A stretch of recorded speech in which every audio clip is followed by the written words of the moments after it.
And Dr. Pieczenik can speak to that strategy of tension and who he thinks may be behind this. But you've got the Saudis rolling in, saying get ready for ground war against the Russians in Syria. You've got Medvedev last week saying this could lead to a large new world war. You've got top U.S. generals on Fox calling for war with Russia, retired generals. This is really a wild time. And the reason we have Dr. Pieczenik here out of the gates, and I hope he'll cover this first. I don't know his view yet. His website, stevepieczenik.com. Obviously find his nonfiction and fiction books there. But I don't know his view on this yet. You look at what happened with Scalia. You look at how they wrote a script here with a pillow on his head, but don't worry, no foul play. And we're not going to have an autopsy written to make people think something happened. I was the first to question it. Now they've got all these top police detectives, the head of the detectives operation in New York, D.C., all these top forensics people are on CBS News going, no, this stinks to high heaven. The default's an autopsy. I know Dr. Pieczenik's been involved in autopsies. He understands law. And, of course, he's also been a covert operations commander in combat as well and secret operations. So he can speak to this on every angle. So if he disagrees with me that I think there's some hanky-panky, that's fine, because I really respect his opinion. I don't know it yet. Dr. Pieczenik, thank you. What do you really think's going on here? Well, Alex, it's a pleasure to be on the audience, on your show again. Honestly, I think Scalia's death has more relevance to what you and your great audience and Trump has been doing to than the actual death of Scalia. And let me explain it. We have had, since you and I have had a 14 or 15-year relationship, we have been attacked, not only you, but I, repeatedly as truthers, conspiracy. That is the way the establishment, and as you call it, the decaying media, has been putting us in the corner. What we're dealing with is far greater than Scalia. You hit it right on the head now. Whether he was killed or was not killed is irrelevant to the following issue. We, the American people, no longer trust Obama, no longer trust the Bushes, no longer trust the Clintons. That's a statement of fact. The statement of revolution has been that we have not allowed ourselves to be cowed by individuals or by groups. In your case, you've remained on the air, and I've been very proud of you, and I've been very proud of the audience. In my case, they try to shut me up with subpoenas and other operations that I understood and were able to avert. The real issue at hand, Scalia may be the flashpoint, but we are now entering the heat of battle. And the battle basically is a revolutionary battle where Trump correctly is saying the things that you have said, the audience has said, and we have talked about. Every time Trump talks about 9/11, it's a coded message to warn the Bushes that you are on trial. It's not simply that I happen to know, as Trump says, the people who own the building, but I happen to know who did it as well. Trump is exceedingly bright. He's exceedingly incisive. I could not have predicted 5 years ago, even a year ago, that Trump would have come to the forefront. But thanks to Roger Stone, to Corey Lentowski and others from the Tea Party and other parties, they've come forward and picked the right man who was not beholden to anybody. So what are we really talking about when Scalia is dead? The attention focuses to the Clintons, correctly. Why? Because Hillary Clinton has a history of lying, distortion, killing, and assassination, as does Bill. Despite the fact that both of them are cowardly, both of them are inept, and I happen to know for a fact, and they have a lovely daughter. The truth of the matter is, Michael Flynn, the former Director General, the former Lieutenant General of the Defense Intelligence Agency, stated very clearly to Hillary Clinton on Fox Network and everywhere else, and I wrote a blog, Michael Flynn, who's the extremely highly regarded intelligence operative under McChrystal, said repeatedly, Hillary Clinton should stop the campaign. She has violated the security. And he said we were ordered to create ISIS and give them power to take over Syria. He said that on Al Jazeera and on Fox, which to me signaled a rebellion within the military, a soft Valkyrie. And so this is all about pushing a referendum of we don't trust you, You're illegitimate. We don't buy anything you're selling. Even if you say that that the moon is made out of rock, we don't believe it because you said it. Correct, Alex. So let me put it in another way. We've said it for a long time, and sometimes you had to quiet me down. But for years, I've said we've had a military that went to war and combat, rightfully or wrongfully, who's come back and said enough is enough, and we will perform what is called a soft coup. We saw it with Dempsey a couple of months ago when I spoke on your show, and when Dempsey basically said, I can't trust my own generals, I don't trust the White House, which he's correct. Because hold on, you and Colonel Schaefer and others said 2+ years ago that he had gone to the White House and said, the military's not backing you openly bombing Syria. No, we're going to help the Russians. That was a soft coup right there. That came out, as you know, with Cy Hirsch and is now confirmed. That is sensationally good news. Exactly. Now, on top of that, for me to tell you that Michael Flynn, the Defense Intelligence Agency, I can't tell you, in my world, more important than Scalia is Michael Flynn. Why? Because he and James Clapper, and I can't invoke Clapper, but Clapper's a good man who's Director of National Intelligence, that both of them really oversee 15 of our intelligence units in the military, not only civilian, but in the military. And he has warned her, and he has basically informed the American public to resist in the best way possible, which is to deny the election to the Bushes, deny the election to the Clintons, and deny them to anyone else, except for the man who can speak the loudest and can say what he has to say. Whether Trump knows the details of force structures or conventional systems or he knows the intelligence, it's not as relevant to me. And here's the big news I want to give people. You knew what was going on. Correct. The day after I had Stone on, you basically on air repeated the conversation I had with him in there, and you hadn't even talked to him. You just know who he is. And they basically telegraphed to me that, hey, Trump's on board. He knows what's going on. We're going to set him up on your show if they go after him for 9/11 Truth. But they were smart enough to not do it. So it shows that there are large cadres in the government that have actually recruited Trump, and that Trump had to spend weeks thinking about it a year ago plus, and literally thinking about how he might have to face his death. So whatever you want to say about Trump, he is making a run at him, and they are really concerned. This is, and without being an exaggeration, this is the equivalent of a new American Revolution. You and I have waited for 14 years since 9/11. What Trump did on the past weekend and attacked George Bush Jr.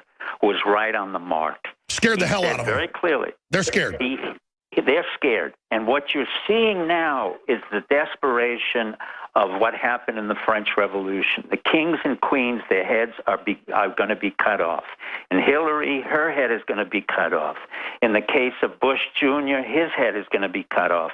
That's metaphorically speaking. As long as the American public thrusts forward and keeps up that momentum, basically what they're saying is that the Republican establishment is finished, which it is, because I can't believe McCain and a whole bunch of those old farts really represent anything other than their own vested interest. And when you see, what's her name, the Graham Lindsay, Miss Lindsay talking, even though he's been in combat, he's been in the military, I give him credit, he's not relevant. And what Trump is doing... Stay there. We got to go to break, Dr. Pieczenik. But I want to come back and ask, how will the globalists strike back? Because you know, is it a false flag, a war? How are they going to strike back? In the late 80s, the Soviet Union began to fall when Romania fell. Ceausescu. He seemed to be invincible. But over time, he basically had about a 95% unfavorable rating. That's what Congress has, is about a 91%, 92% negative. The average U.S. citizen sees the, quote, federal government as the #1 threat. And now they have black sedans that go to my guest houses and basically threaten them. We get threatened. That doesn't intimidate everybody. And historically, you may intimidate 90% of people. The other 10% is going to defeat you because we're in the right. And the average person in the federal government isn't our enemy either. It's the criminals that have hijacked it. And Dr. Pieczenik's with us till about 40 after. I really appreciate him coming on. Then we'll get into other really important breaking world news and information. But I'm not bragging when I do a Facebook mentions Saturday night at 8 o'clock at night and just say, watch them not do an autopsy, watch them do this and that, from the way they announced it, it looks suspicious, this isn't standard, they're ignoring all the defaults, and then now there's 19,000 articles today with my name in it, worldwide, attacking me, but police and everybody are coming out, and Michael Savage is coming out, and Donald Trump's coming out and saying, no, it does look suspicious, and the more they change their story, the worse it looks. That's a referendum on how discredited they are. But listen, I don't enjoy the power trip of being the guy willing to do this. I want to see him defeated. I want to see more people jump in first ahead of me, because it is dangerous, and I'm willing to die. But I'll tell you this, I don't tempt the fates. I don't flirt with it. I'm not macho. I'm not looking for it. I have a duty, and I'm going to do it. But I tell you this, folks, now every week we're changing the narrative and hurting them, and it's making them mad. We've interviewed Hillary and run into her, and Jeb and everybody. I know I'm ranting, Dr. Pieczenik. I'm kind of asking you as a really smart mentor from the inside what you think. I could feel in my gut the danger and the creepiness that when they see InfoWars now as a reporter, they get an adrenaline rush. They stand up like a cat getting electrocuted, and their people all freak out with fear when they hear my name or see our flag on a microphone. So I know these are dangerous killers. These are mafia dons. And it doesn't scare me, but it's bracing and nauseating to see them react in fear of my name or my symbols. What do you say to that, sir?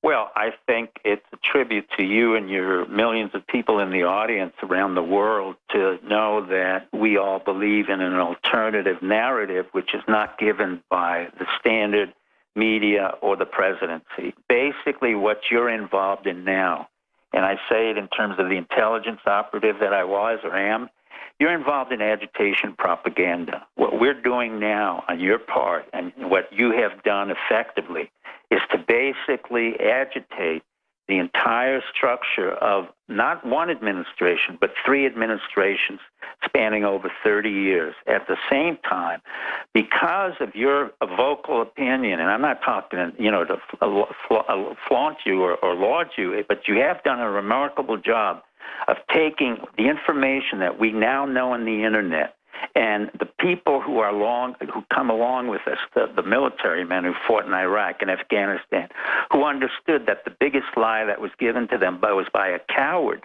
who avoided the draft named George W. Bush Jr., and another coward who avoided the draft 11 times named Cheney, all of whom can pronounce big words and send everyone to war except themselves or their brothers. Neither Neil, Marvin, Jeb, or George, all cowards.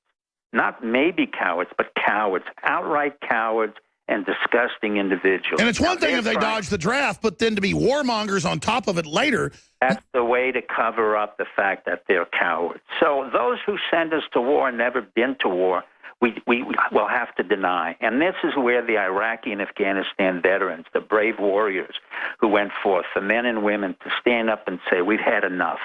You want to go to war, Mr. Cruz? You go to Canada and join up and go with the military. You want to go to war, Mr. Rubio? You've never been to war, but you've certainly been, your brother-in-law has certainly been in the cocaine wars in Miami. So what's happening is a lot of the issues of truth are coming forth. Will they assassinate you? No, I can guarantee you that. And the reason is very simple. Whoever they is, number one, not interested in assassinating you or anybody else. And number two, there is an inability within the structure to have assassinations committed without outsourcing. Let me be very clear. The people who usually did the dirty work in the JFK assassination came out of Texas. I don't want to go into their names, but many of the presidents were involved. Senior Bush, Nixon, and others were involved in the assassination of Kennedy. He should never have been president. He had Addison's disease. Stay there. This is amazing info. Stay right there. I mean, we know it was exactly who you mentioned, and LBJ, and we have the deathbed confession of E. Howard Hunt, which we premiered here. We'll be back. A mega event. We're on the march. I was a backbencher. I'm a mega on the event. run. Steve Pieczenik's our guest, and I appreciate him coming on about the Scalia situation. And I just love his answer because he just crystallized it all in 1 minute, what I've been babbling about for 4 days. And that is, it doesn't matter whether they killed him or not. No one believes anything they say. They've got polls out there where over 80% of Americans don't believe it. Almost all the comments don't believe it. And their response in the news is just to make stuff up and say that I said Obama strangled him and killed Leonard Nimoy. I said we should investigate this. There should be an autopsy. And I don't want to make it about myself, but I want to understand this because I'm just a guy, and again, what I've done as a model, obviously, and what Dr. Pieczenik's done as a model, and I'm trying to understand this myself because it's so surreal.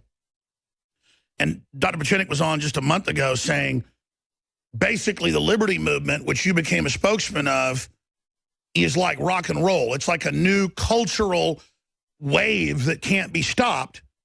And I'm just part of the branding organically of people not buying into the system anymore. So I'm just one figurehead. And that's great because, believe me, I don't like messing with all these dangerous people all day. I mean, I'll do what I have to do, but I really want to just see America made great again. I want to reverse this downward slide. I don't think there's going to be some type of utopia coming, but whenever I've been around recently retired generals or former special forces colonels or current Delta Force people, you name it, some of them have been here in studio, others, you know, have been on the show, they'll actually ask me, hey, really, what intelligence agency are you with? What class are you? You know, did you get sheep dipped out of high school? Because a lot of people get recruited out of high school in these agencies. And I'm like, no, I've never been part of any agency, any group, nothing. 2 years at community college. I was about to go to UT for RTF. They were teaching 10-year-old information. I went into an access show, got a local radio show, got into radio sales. I'm nothing. Half the time it's unlistenable. It's that nobody else was organic and did this. And I'm just sick of like high-level state people come over to my table in downtown Austin and ask me what agency I'm with. Police chiefs think I'm in some secret agency. Military people think I'm some secret guy. And all that. And I'm just an organic American and a Texan that has been defending the Bill of Rights and Constitution. And it's like people can't believe there'd be someone that could be successful, as if you've got to be in some, like, you know, they hand all these little intelligence agency names and all this stuff. It's like Pieczenik says, he's back in the old days of HUMAT, where they were actually out there doing stuff. Now it's just endless agencies and titles and, you know, guys speaking in their arm things with, you know, glasses, pulling up, trying to intimidate me. I just laugh at them. It's like they've gone from being real men to pretending to be real men, and then the real men in the military and everywhere else see that they're a joke, and it's just a disaster. But I don't mean to rant, sir. I want to get into Russia and the Saudi Arabia situation, the election, where you think it's going, and the time we have left. But how do I respond to these other government people thinking I must be part of some branch of a government? And then at another level, I do have branches of different agencies actually trying to couple with what we're doing to resist the globalist. And I'm not working with some agency, you know, in an official capacity. I don't sit there and get orders. It doesn't work like that. It's just people that also want to resist this. It's like V for Vendetta, where everybody doesn't have to get orders. They all just show up at the same time. Do you get what I'm saying, sir? You hit it right on the head. What's different now and why the organizations and the government cannot function anymore is the fact that the Internet was used. When I first learned about it in 1973, when I was studying at MIT, we learned the Internet and social media. So imagine that. That was 73. That was funded by DARPA and the CIA. 30, 40 years later, the difference is that we, the people, are now using the Internet to undermine the credibility of the government. So no matter what Obama says, he's not relevant. He gave a lecture last night as to why Trump could not be the president of the United States. It's absurd that a man like him, who had no skills whatsoever, none, had never accomplished anything in the world, was reduced to the fact that he's giving a lecture as if he were a professor, when in fact he was nothing.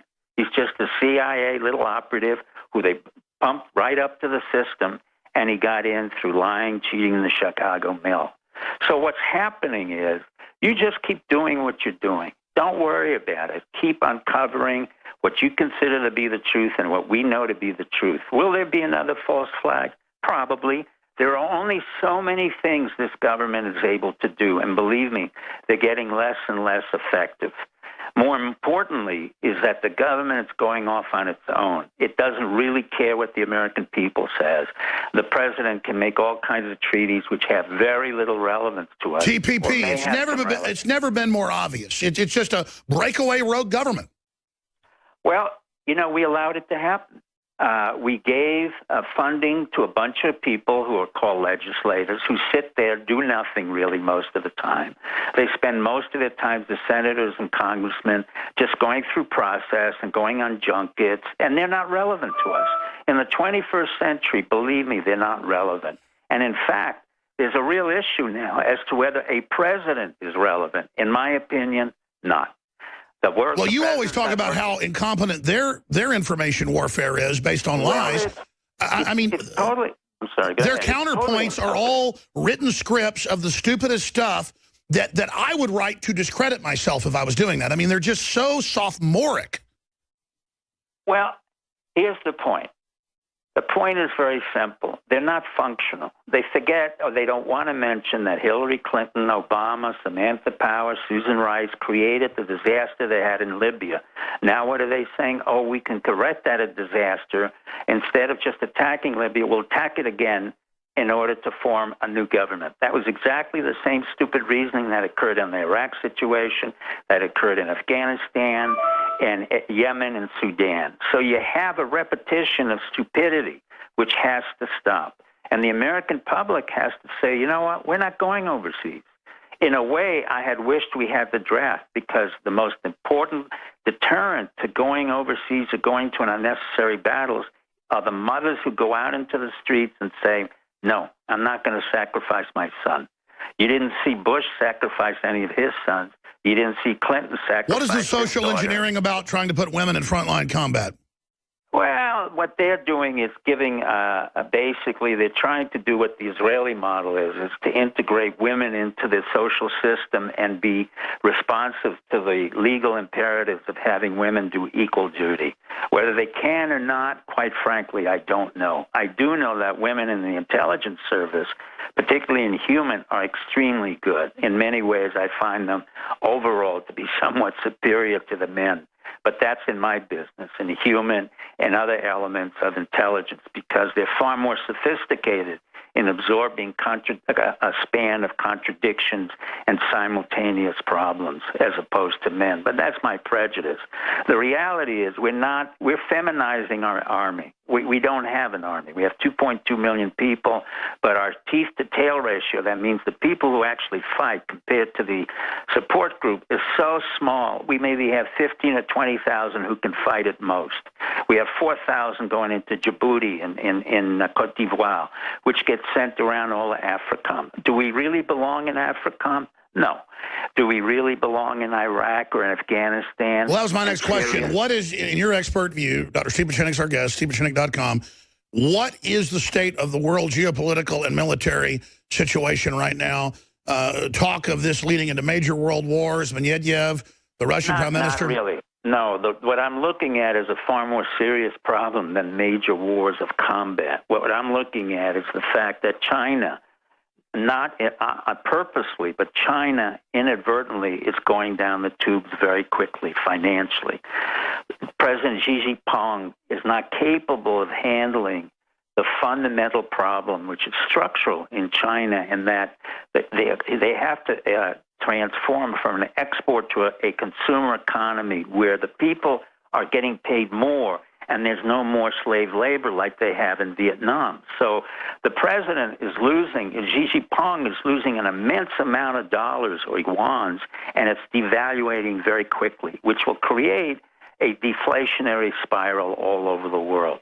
On the other side, I have Russia having the same problem. Oil has dropped down, our sanctions have been effective, and the ruble has gone down immensely. So the real war that's going on is not with bullets. It's economic. It's not even in Syria. It's economic. And fortunately for the geniuses in 1944, on December 27th, who created the Bretton Woods Conference, we Americans are fortunate because they forced the entire world to get denominated against the dollar, not against the yuan. And this is the problem. We have the corrupt, decadent, delusional elite, stolen valor, Hillary Clinton, like Brian Williams, lying about all our combat, in Serbia and the rest of it.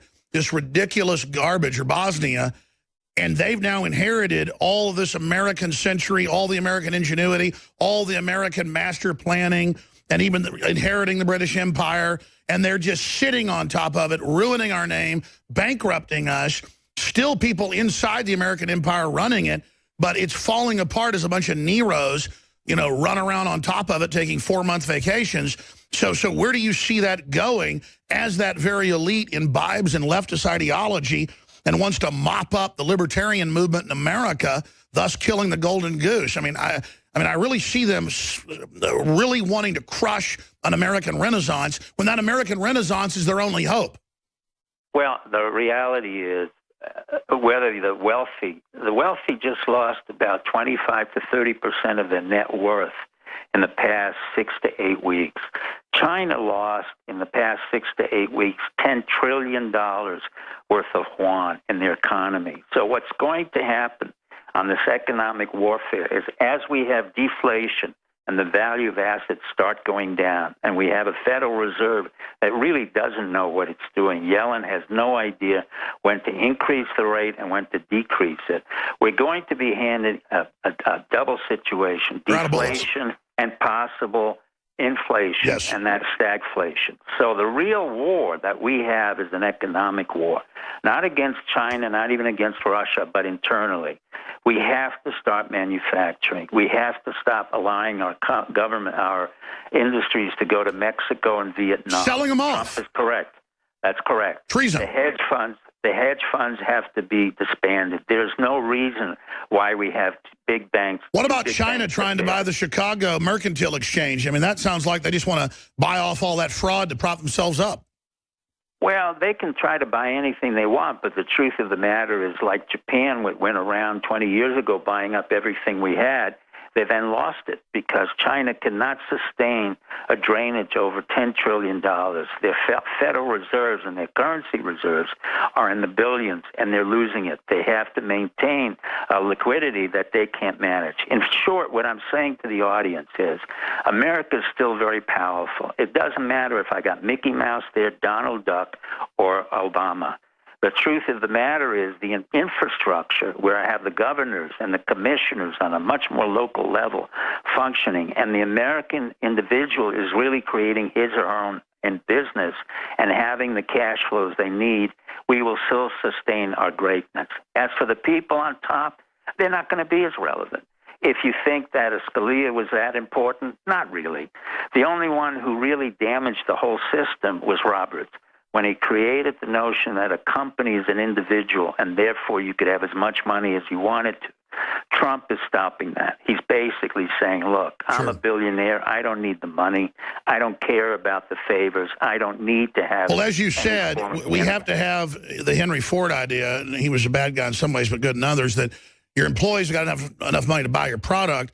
There's got to be an economy. They just can't game it, suck it all dry. They're going to live in giant palaces surrounded by ghettos. We really don't want to go this third world model that they're trying to sell, that it's so great to be austere and all this garbage. As soon as your new book comes out, Dr. Pieczenik, I want to have you on. Give us a sneak peek. Thank you. In the next 60 seconds about your new book. Folks can find out about it. Well, it's called Theodore. It's about a woman who was brave enough to leave France, Germany, Spain, Portugal, and come to the United States because she loved her sons and she loved America. She loved it so much, I called it Theodora. That was my mother. So it's an interesting book. It's a book about what happens when you have the need for survival and the need for love. That's it. Love and survival are the only two things that count in this country and in this world. She loved America, and America loved her. And that's why I end this talk with you. We're a great country. We shouldn't give up. We shouldn't stop our protests, and you should not stop your discussions on what's happening. The truth of the matter is we're hurting them very badly, and what you're seeing is a frightened animal on all sides, on Obama, on the Bushes, and the Clinton, because this is the last gasp they have before they go down, and they know it.